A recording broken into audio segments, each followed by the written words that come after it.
Hello guys, in this session we are going to discuss three important editorials of today. That's 8th of December. So let's start with the first one, that is aviation safety crisis in India, and then we will discuss surveillance apps in the welfare schemes, a controversy, and then we'll also look at India-Russia relation.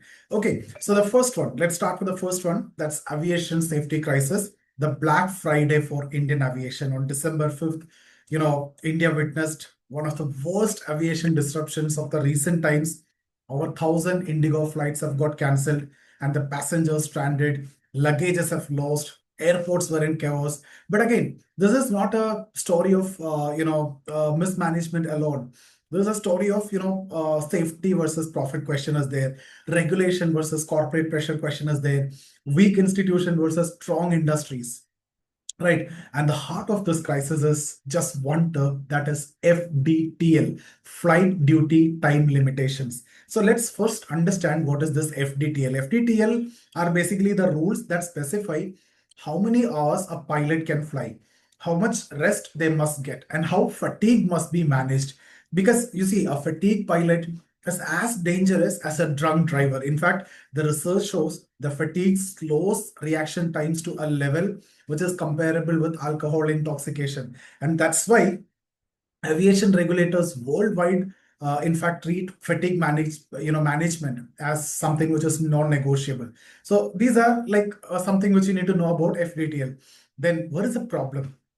The problem is India's airlines did not want to follow the updated FDTL norm. Why? Because the stricter rest requirements, if you have, that will be equal to, you need more pilots now, right? Because you need to give these existing pilots more rest. That means you need to hire more pilot. So when you need to hire more, what will happen? That will increase the operational cost. When the operational cost increase, what happens? It will affect the profit margins. It will come down.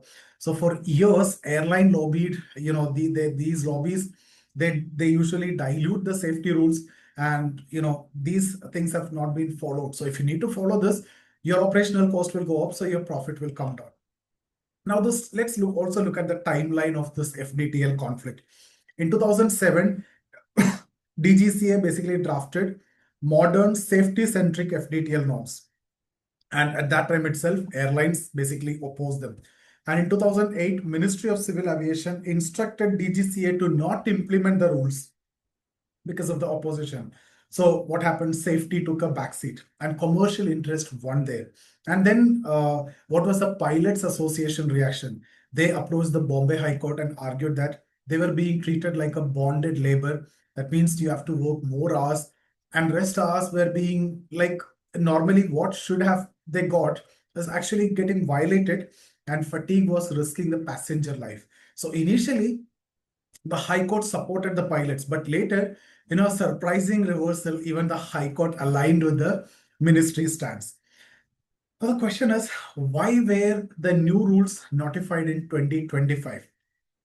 Three major pressures. First is international pressure. See, ICAO audits was there. So India's aviation safety rating was, coming down, it's falling. And if it is not corrected, Indian aircraft could be banned from the foreign skies. So that risk is there. Secondly, there is scientific evidence of cumulative fatigue. The research have shown that sleep deficit is getting accumulated, and that is increasing the cardiac risk also. And several pilot deaths also due to heart attack, and that also intensified the debate. So when more fatigue, that may lead to cardiac risk, and that may lead to heart attack. And recent cases of more pilots are dying because of heart attack also, intensified this debate. And also the third one, there were internal revolt from the pilots. So they threatened strikes, and the regulator credibility also was collapsing. Therefore, DGCA finally notified how, or the new FDTL rules from November 1st of 2025, and they have given airlines 1 full year to prepare. And after that only, this has been notified. But some airlines, particularly Indigo, they did nothing to hire new pilots. So when the rules became operational, they suddenly realized pilots need more rest and pilots cannot fly extra hours. And then there is a shortage, right? And that shortage became very much official. Then what's their solution? Their solution is cancel the flights and then blame the DGCA and trigger the public pressure. So this basically culminated in the 5th December, Black Friday. So I hope you got the background. I hope you got understood, you understood what has actually happened. What is a government reaction? A step backwards. So under pressure, especially the public anger, what the ministry did, they put the new FDTL rules on hold. So safety again went to the backseat and they restored the old unsafe routes. So there is no priority given to the safety and they prioritized operational stabilization over the pilot safety, nor the passenger safety. And DGCA also appealed to pilots to cooperate on this. So in short, the safety is compromised, safety is postponed, convenience and operational aspect is prioritized, and the regulations have been compromised. What are the structural cause? Why DGCA is weak? See, the DGCA reports to the Ministry of Civil Aviation. Of course, they have to, and they did that. But the same ministry has to follow, conflicting rules also, roles also. First one, they promote aviation industry growth. At the same time, regulate aviation safety. So these are conflicting, right? Those are textbook conflict of interest because a regulator under the ministry, they become a puppet and not an independent watchdog. ICAO, the international level, has warned India since 2006 to create an independent safety authority, but reforms never materialized. On one side, you have to promote the aviation industry growth. On the other side, you have to regulate. More regulation, this won't go up. So both are contradictory. So that is why you need an independent, safety authority. Now, what are the lessons and solutions from this? This is very important for you. Safety must override the commercial interest. So regulation, written in blood after accidents must not be diluted. And DGCA must be independent, or there need to be an independent authority for safety, like RBI for monetary policy or TRAI for telecom, SEBI for the markets. There need to be an independent authority. And fatigue management, that must be scientific and not political. So the cumulative fatigue models, that must guide scheduling. And corporate governance in airlines also have to improve. In fact, Indigo failed to hire the pilots for a full year after knowing the rules. And next one you can say is transparency in accident investigation, like this Ahmedabad crash report, the recent one. It's still not made public, right? There is no reason why it has happened, even not known to the public. So you need transparency. So that's about the first editorial. Now let's look at the second one, the controversial one, the surveillance apps in welfare. See, technology here becoming punishment also, right? So India is increasingly using digital tools to monitor frontline workers and the welfare beneficiaries. But here in this editorial, that is basically exposing a critical truth that technology without context, that becomes punishment. So here, the snake oil concept is also explained. The writer, in fact, calls many apps as snake oil. See, that's a 19th century term in US, which means fake medicine sold as miracle cure. That's a snake oil, okay? So the government believing just add an app, so corruption will vanish. Or add biometrics, attendance will improve.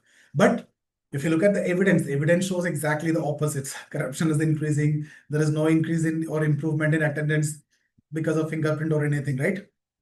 There are many case studies from the ground level. If you look at this Jharkhand Khundi block, biometric attendance disaster, it's there in this editorial. So the patchy internet, staff searching for network even in the evening, and focus in fact shifted from work to attendance, and the system basically punished the honest workers for the poor connectivity. And that shows how the technology punishes the sincere and ignore the systemic failures. Rajasthan example, nurses RCT study. So that's another randomized, control trial basically revealed. So biometrics increased the absenteeism. Why? Because workers felt distrusted and morale collapsed and the relationship with the system became adversarial. So this is very critical, evidence. In fact, a critical empirical evidence that you can write in your UPSC answer if they're asking. MG and RGA, NMMS app failure, right? Then that's another case. So government introduced NMMS, National Mobile Monitoring System.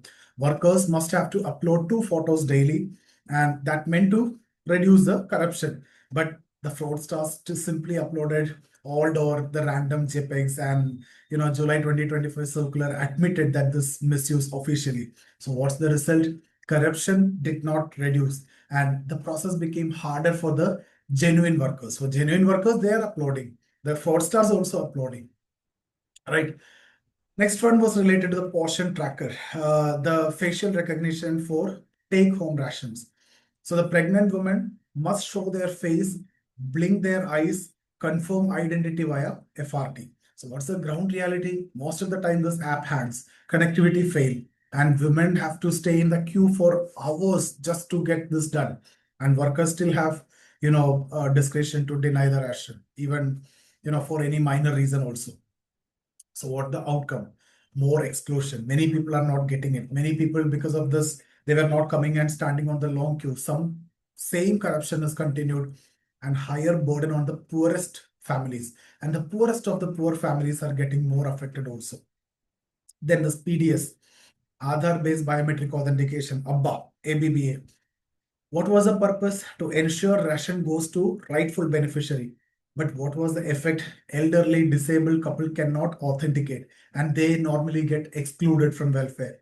And the dealers continue the same old corruption, and they give 4.5 kg instead of 5 kg, and the machine will record it 5 kg. So the theft is continuing in one way or the other. This is a perfect example of, pain without gain.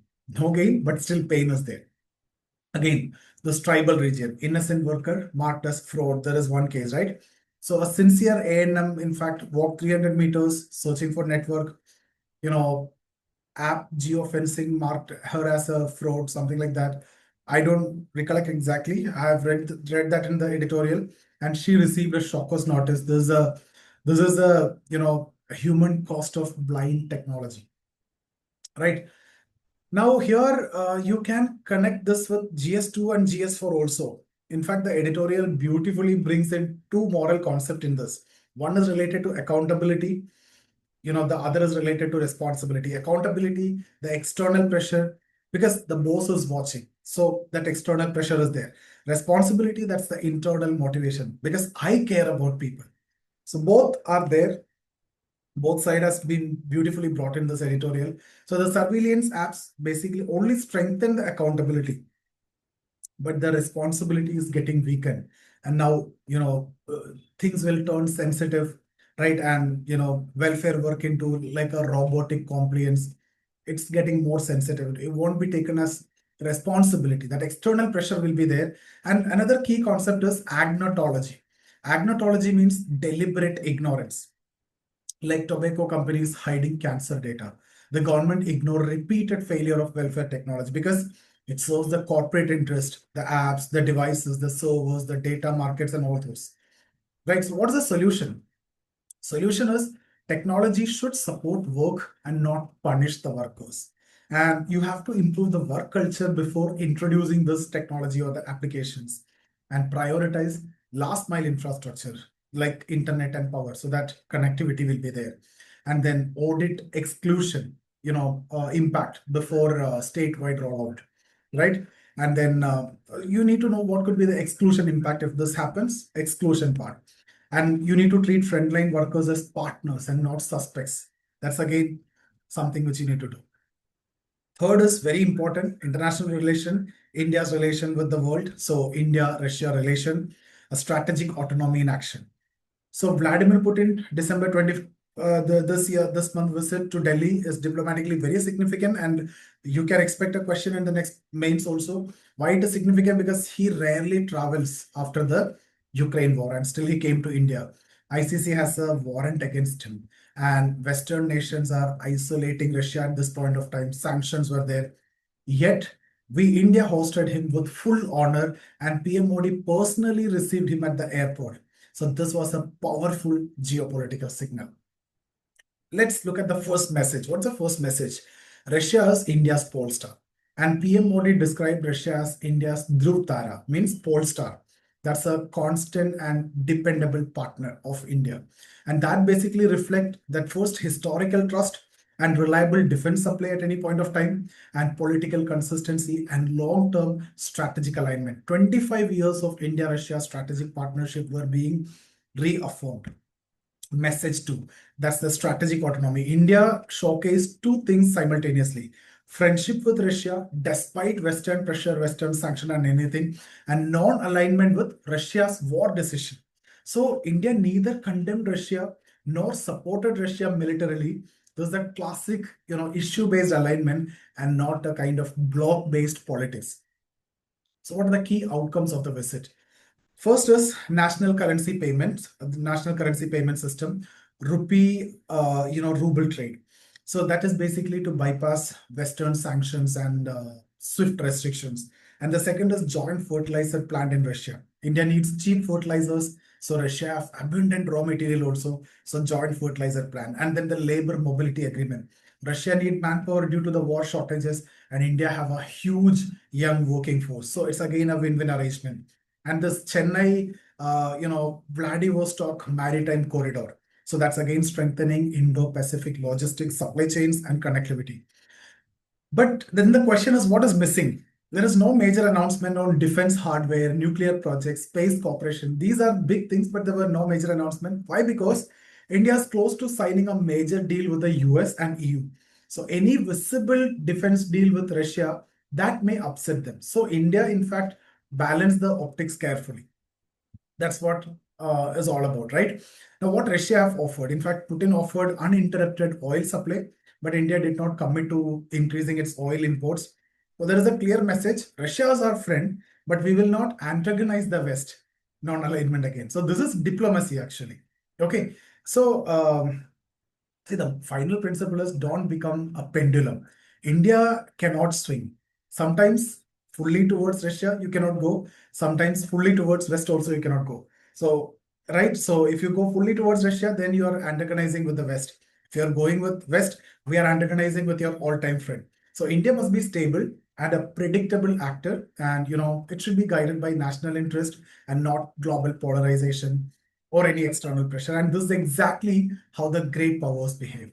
So, guys, these three editorials, very important, deep lessons. First one, aviation safety.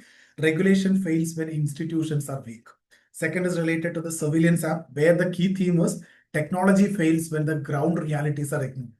Third is India-Russia relation, the foreign relation. Here the theme is diplomacy succeeds when autonomy is preserved. Solid for GS2, GS3, and ethics paper. So I hope you got some value from the session. Thank you so much for attending. And if you're looking for any course, mentorship, or test series, get in touch with us. See you there.